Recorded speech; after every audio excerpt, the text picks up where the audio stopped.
Yes, take me to the river. Whether you know it or not, rivers feature prominently in all of our lives. Just the number of songs about rivers alone can tell us that. But the power and the depth of rivers in human experience goes beyond song. Some of the earliest faiths in the world saw rivers as central features in the lives of their believers. In Egypt, the Nile is said to have overflown its banks when Isis shed tears for her lost husband, Osiris.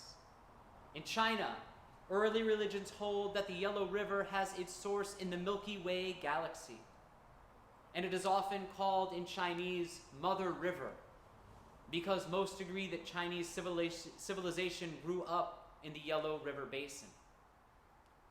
In India, the Ganges River is said to be the embodiment of all sacred water in the Hindu faith. All ancestry of all adherents of the ancient Hindu faith are said to be mingled in the waters of the Ganges. It is the most sacred site for the followers of that faith on this earth. Yes, take me to the river, I want to go. Today we start a 3-sermon series on what I see as the 3 central elements of the Unitarian Universalist movement of people and beliefs. And I call Unitarian Universalism a movement and not a religion for a few reasons. First and foremost, my UU history and polity professor, President Rosemary Bray McNatt, would want me to call it a movement because that's what she taught me it was, and I pretty much do whatever President Bray McNatt tells me to do. Second, because this, my friends, is a free faith. Telling someone what their religion is, what their faith is, what their beliefs are, what it's supposed to be, is not freedom to me. Telling someone the right way to believe leaves open the fear of what might happen if we believe something that isn't right, if I get it wrong. In this movement, in our movement, we answer questions for ourselves, or at least we try. Unitarian Universalism lays open many ways of learning, of knowing, of sensing for all when it is at its best. But it makes assumptions, groups people together, and supposes things of others when it is not at its best. And it is this knowing and sensing that is, I believe, the first element that stands out among Unitarian Universalist communities that form our faith. Indeed, sensing and perceiving stands out as the first stage in virtually all thought, reason, or belief. So, Unitarian Universalism wasn't the first to this particular party, my friends. Some call this learning or study. And many of our friends and colleagues in other faiths, and even in our own faith, sometimes wish we would spend a little less time in our heads and in our studies. But UU communities have come by this reputation for learning and study pretty honestly. In the early part of the unified UU movement in the early 1960s, many of our congregations could be found very close to major universities, and this is still true. The early members of this church were persons of science, learning, and teaching, and the number of educators of different varieties we have in our congregation today is huge. Now, I haven't done a survey of it, but I would be shocked to discover if any church has any great deal more educators by percentage than we have here with us. And this focus on learning, for a long time in the Unitarian strand of our faith, lent itself to a kind of, say, a snooty superiority over other faiths. And that snootiness was no more snooty than in the halls of Harvard College. In the early 19th century, a seething debate broke open into outright battles when liberals on one side and Orthodox Christians on the other faced off in the halls of Harvard College. Now, a little background. What were the colleges, the ones that were around in the late 18th, early 19th century in New England, doing? A very simple answer. They were primarily training men, unfortunately, just men, to be ministers. Most of the colleges around then were essentially seminaries. In academia, theology is called the queen of the humanities because most of the very earliest colleges were founded to study theology, but later diversified to study other pursuits in the humanities. And at Harvard, in 1803, the Hollis Professorship of Divinity was the oldest endowed chair of any kind in the nation in any discipline. And in 1803, that post fell open with the death of David Tappan. And it was on. It was a holy nerd Super Bowl. The Orthodox professors at Harvard, those who believed in the Trinity, the inerrancy of Scripture, the literal truth of the Bible, were facing off with the liberal faculty who could see metaphor and poetry as they were, who embraced the teachings of the scientific world to explain the phenomena around them, and who challenged the belief in the Trinity. There was a hotly contested election by the faculty for this valued professorship, and in the end, the liberals won. Henry Ware, after whom our famous Ware Lecture at General Assembly is named, was elected to the post. And in response, though, over a few years, a split happened. Orthodox faculty departed Harvard and founded their own seminary, Andover Newton. And that was for the professionalized training of ministers for the ministry and the ministerial arts. Until that Super Bowl of theology, people mostly just studied theology and hoped they might be good at serving a church as a minister. But with the founding of Andover Newton, in response to that liberal takeover of Harvard, there started to attract a lot of people to study there pretty quickly. So, it was in response that Harvard founded their own divinity school for the training of future liberal ministers, and not just a few Unitarian ministers. So the divinity school is actually the oldest professional school at Harvard.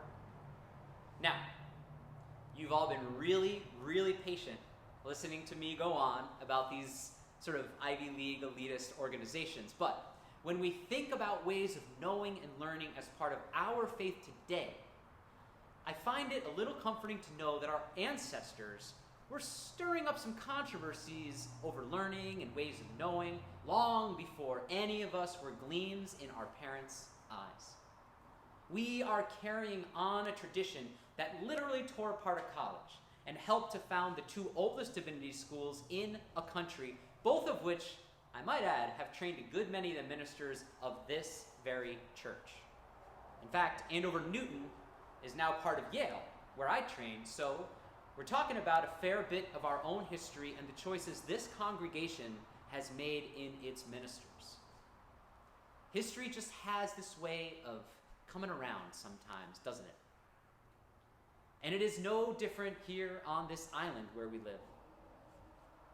So I'm no expert on waterways at all, but the Oracle of Wikipedia tells me that there are only 2 official rivers on the island of Oahu. There are many streams, many other things like that, and I look forward to being corrected about this fact as soon as possible, maybe even the chat box right now. But one is the Waimea River, or the Red Water River. This is the river that flows about 1.5 miles into Waimea Bay and the Pacific Ocean. It's a pretty short course for a river. The other river is the Anahulu River. This much longer river, which means the 10 Days River, empties into the ocean at what is now called Haleiwa. Take me to the river. I want to go. Archaeological evidence at the mouth of the Anahulu River shows that ancient Hawaiian people inhabited the land there.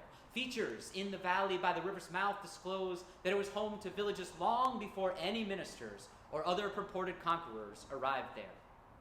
And written records show that part of King Kamehameha I's plans to reinvigorate the fishing and sustainable ways of living for the Hawaiian kingdom included a resettling of his people at the mouth of the Anahulu River to supply the king's military campaigns with food.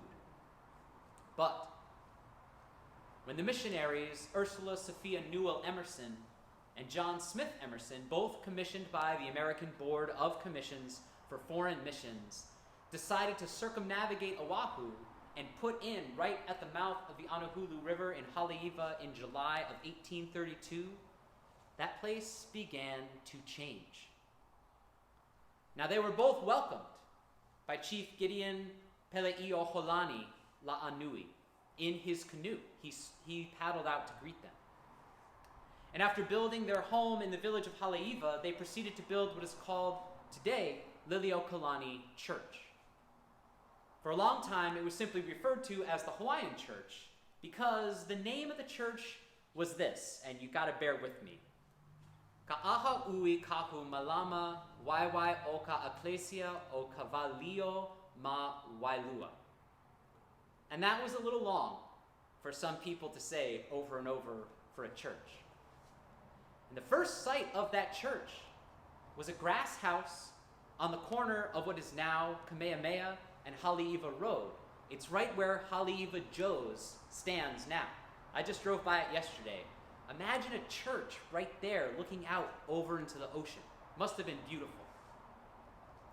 But that site of the Emerson's first church building was later given to Benjamin Dillingham to build the Haleiwa Hotel. And the church moved down the road to where that large graveyard is now. And in the later part of the century, Haleiwa became a popular destination for all of the Hawaiian monarchs, among others. And when she was at her house on the Anahulu River, Queen Liliuokalani would attend services at the Hawaiian church after embracing the Christian faith brought to the island so long ago. And that's why the church adopted that name. Take me to the river. I want to go. And this story, this development of Haleiwa and the ways the colonist ministers arrived all over this island with invitations of chiefs and the blessings of monarchs is part of what makes the work so many are calling to begin so hard to start.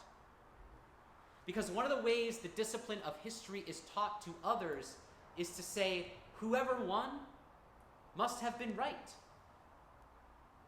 But part of being in a Unitarian Universalist community, well, I think part of being a decent human being, requires deepening our ways of knowing. The history of who won simply won't cut it anymore.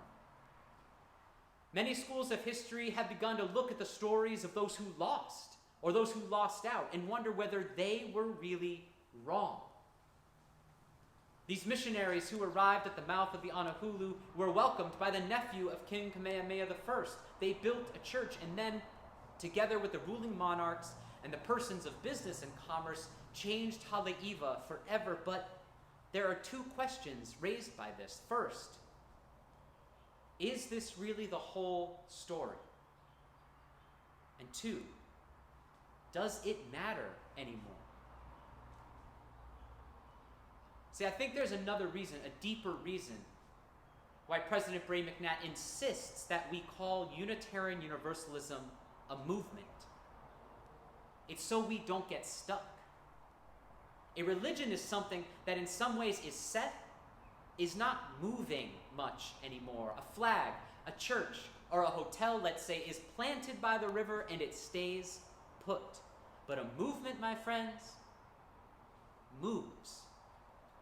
When new ideas or information come to light, a movement has the freedom, like a river mingling from two streams deep in the Ko'olau Mountains, to flow and churn according to the forces that make its motion. If a religion requires learning, a movement embodies change. And that change asks us to look deeper and wider, like a river always is seeking to do. We must consider whether the chief fully understood what he was welcoming when those ministers came ashore. Was the faith of the ministers a faith that would work in the lives of the Hawaiian people in a transformative and powerful way? Many monarchs had accepted the Christian faith. In some ways, the battle had been won, the chair of divinity taken over. Did Chief La'anui accept this colonial Christianity, or did he fear that the ways of believing of his people would be altered forever? Or another question, when the monarchs visited Haleiwa and stayed in Dillingham's hotel, what did they think of the rail system Dillingham built that made the transport of pineapples and sugar even more efficient, entrenching deeper the servitude of the Hawaiian people that ruled the others tending the fields.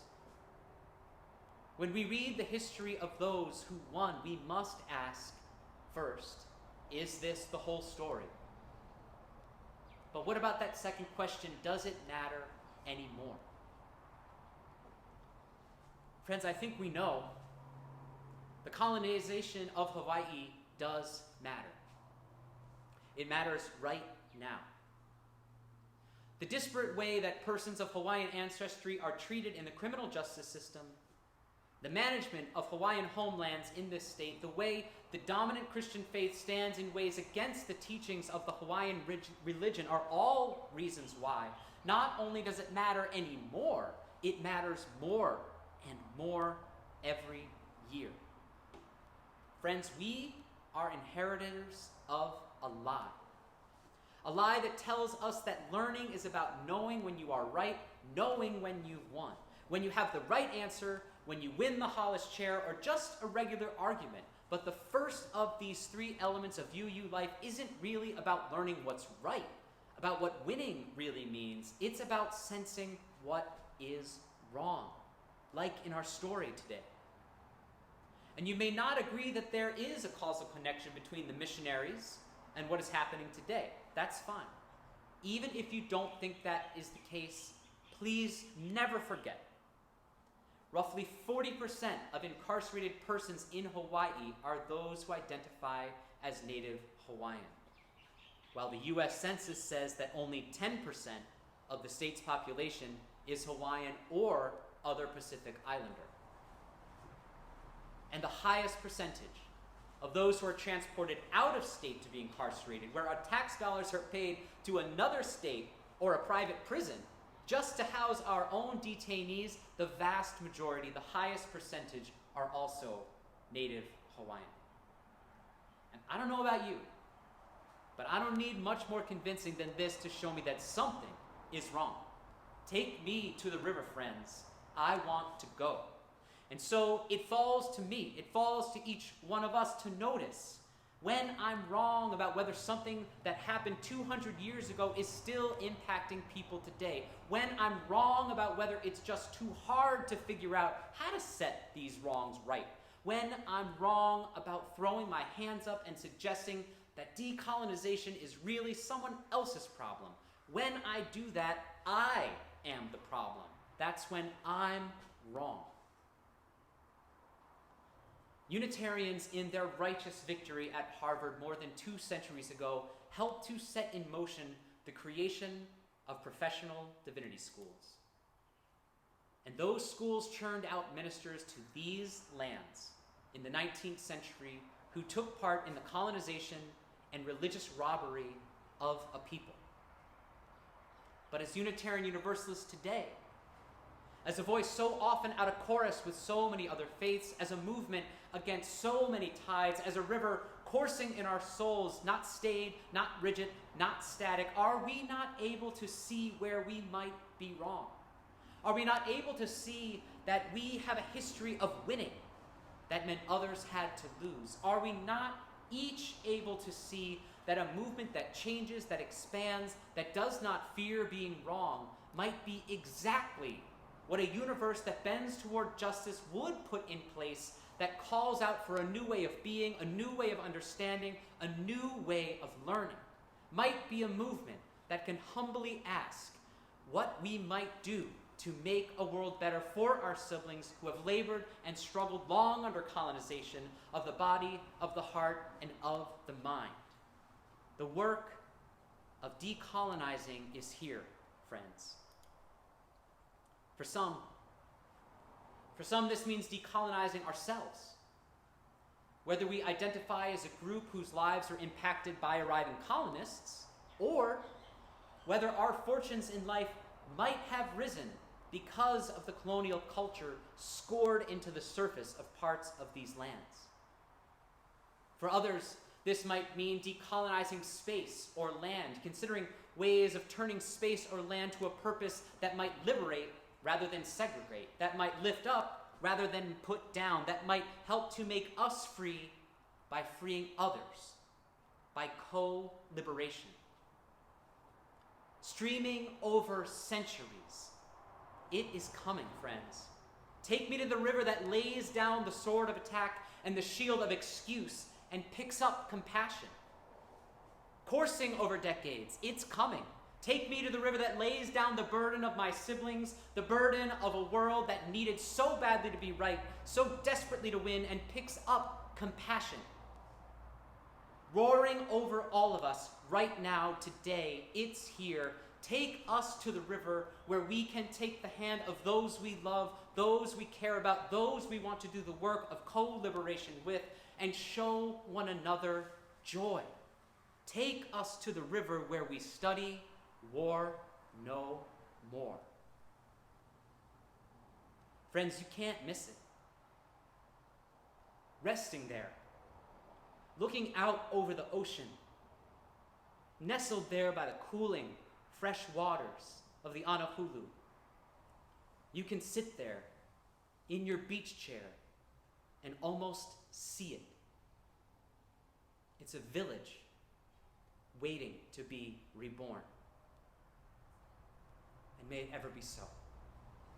Blessed be and amen.